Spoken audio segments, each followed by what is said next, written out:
अस्सलाम वालेकुम viewers, I am Hina Mahjabeen. I hope you all will be fine. हम study कर रहे हैं MGT 201 फाइनेंशियल मैनेजमेंट का कोर्स, जिसका है module number 10 cost of capital and topic number है 197 bond yield and yield to maturity.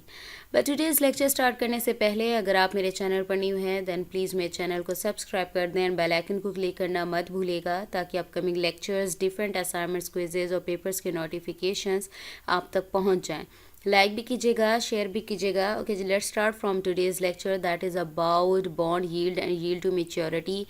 हमने प्रीवियस लेक्चर में स्टडी किया कि कॉस्ट ऑफ बॉन्ड क्या होती है। तो मैंने वहाँ बताया था cost of bond is actually that required rate of return which the bond holders want to earn from their investment of bond. यानी जो बॉन्ड ख़रीदते हैं, जो बॉन्ड होल्डर्स होते हैं, वो रिक्वायर्ड रेट ऑफ रिटर्न होता है उसकी कॉस्ट, जो कि वो इस अपनी इन्वेस्टमेंट से अर्न करना चाहिए। यानी जो उन्होंने पैसा लगाया है उसके ऊपर जो रिक्वायर्ड रेट, यानी कोई भी रेट हो सकता है, वो इस पर अर्न करना चाहते हैं, वो हमारी क्या होगी, उस बॉन्ड की कॉस्ट कहलाएगी।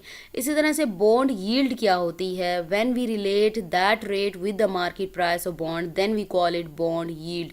यानी पहले तो बात हो रही है ना कि रिक्वायर्ड रेट जो वो चाह रहे हैं अपनी इन्वेस्टमेंट से अर्न करना, उसे हम कहेंगे कॉस्ट ऑफ बॉन्ड है।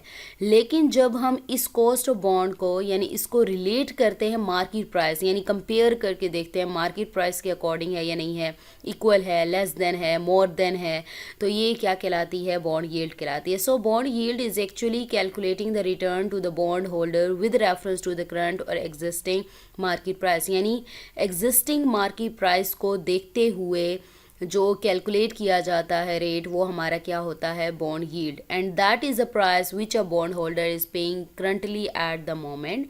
और ये वो प्राइस है जो करंटली, यानी मार्केट प्राइस के रेफरेंस से वो इसको पे कर रहा होता है। So return of the bond holder on current price, yield to maturity. The term yield to maturity also refers to the return to the bondholder with reference to the price from the beginning till the end, that is the maturity period. यानी beginning से लेकर जब आपने bond purchase किया till maturity period, यानी आप suppose कर लो आपने सोल्ड कर दिया, मेच्योरिटी जब मेच्योर होना है तो वो क्या होगा, उस वक्त का जो रेट है, रिटर्न है, उसे हम कहते हैं yield to maturity with reference to the price. ठीक है, market price. What will be the return according to the market price till its maturity period. यानी अगर आप कहो, ये कहना भी गलत नहीं होगा कि मेच्योरिटी पीरियड, यानी सपोज करो जब आपने सेल करना है या ये मेच्योर हो जाएगा, यानी इसका टाइम पीरियड फिनिश हो जाएगा, तब तक कितना रिटर्न होगा according to the market price. यानी मार्केट प्राइस, क्योंकि हमने कहा ना जब मेच्योरिटी यील्ड को भी डिस्कस कर रहे हो तो with reference to market price हो रहा है, यानी मार्केट प्राइस के अकॉर्डिंग। ठीक है, मार्केट के अकॉर्डिंग, क्योंकि करंटली मार्केट प्राइस जो है वो चेंज हो रही होती है, तो उसी के अकॉर्डिंग ही इसकी प्राइस निकाली जाती है। सो the return of bond holder including the interest and the capital gain is basically called the yield to maturity. capital gain यानी उसके पास इंटरेस्ट वगैरह जो लगेगा, रिटर्न वगैरह मिलेगा, उसके जो इनकम इंक्रीज होगी, वो सारा इसमें ऐड है। How much is the return of any bond holder till its his holding period, maturity period, यानी कितना रिटर्न उसे मिलेगा उसकी मेच्योरिटी पीरियड तक। In other words we consider both things, meaning that price on which bond is purchased. क्योंकि मैंने आपसे कहा कि जब आप बिगनिंग की बात हुई थी, जब आप बॉन्ड खरीदते हो, जिस प्राइस पर बॉन्ड खरीदा और जिस प्राइस पर आपने इसे सोल्ड किया, यानी वो मेच्योरिटी वैल्यू होगी, क्योंकि मेच्योर हो गया जब आप सोल्ड करोगे इसे। तो इन दोनों चीज़ों को कंसीडर किया जाता है मार्केट प्राइस को। The price on which that bond has purchased and the price on which that bond has been sold and it may be its maturity value, we average it out, यानी इसे average करते हो।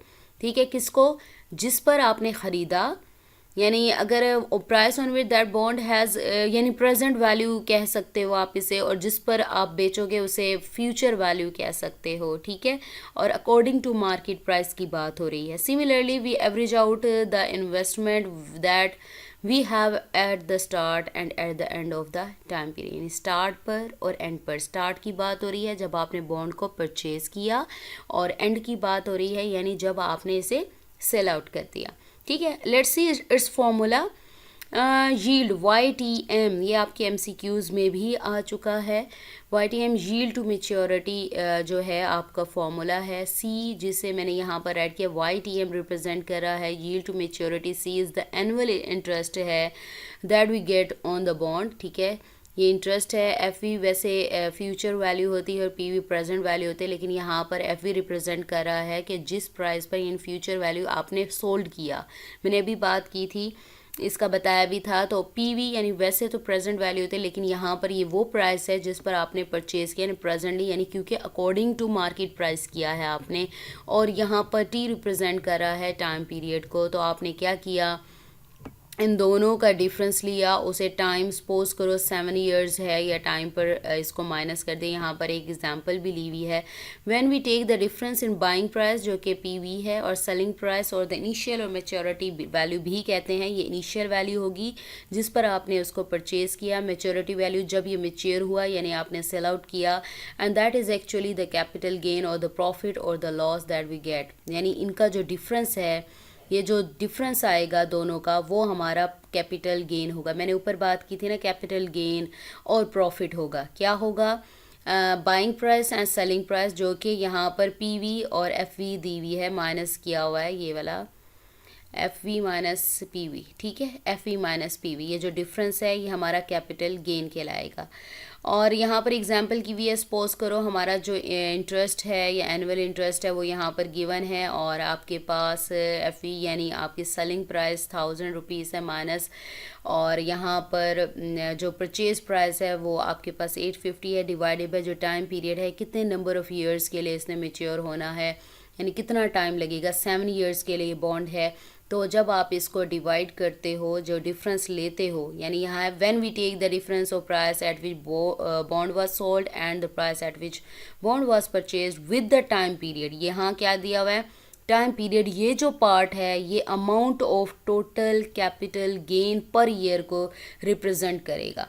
ये यहाँ पर यही बात की हुई है, ठीक है। मैं इसको हाईलाइट भी कर देती हूँ।